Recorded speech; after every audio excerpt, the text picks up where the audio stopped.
Yun, dumating na yung charger natin na in-order sa Power Central. So, bali ito yung original charger. Tingnan nyo, napakalaki naman kasi. So, hindi siya kinaya ng solder natin. Masyadong umiinit. Kaya kaso mukhang hindi tatagal. Kasi 1 kilowatt lang yung solar panel natin. Yung solar setup natin. So, yung specs nito ay same halos nito ng specs ng output.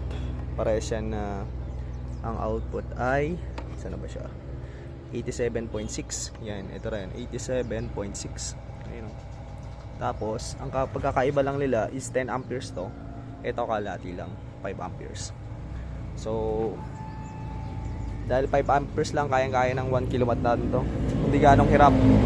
At ang kagandahan pa dito, kahit medyo matagal yung charging niya, ay mas maalagaan yung battery.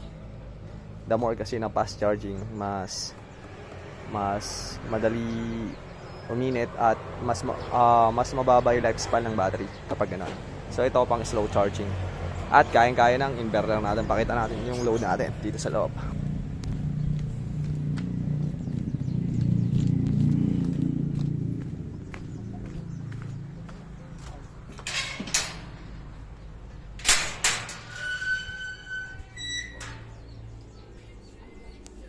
So yan, so siya lang yung load natin sa ngayon. 2.7 amperes yung kanya, yung konsumo. So goods na goods, kayang-kaya ng ating inverter na to na 1 kilowatt Sandom. Unlike do sa siya sa may 10 amperes, umaabot to ng 5 mahigit. So hirap na hirap siya. At makikita, at pag hinawakan mo tong breaker niya, sobrang init. Pag hinawakan mo naman ngayon, hindi naman ganun kainit, sakto lang. Unlike dun sa may talaga, sobrang init niya. Kaya niya. Kaso nga lang yung wire niya sobrang init. Hindi siya advisable kahit kaya niya. So yun lang. Thank you and God bless.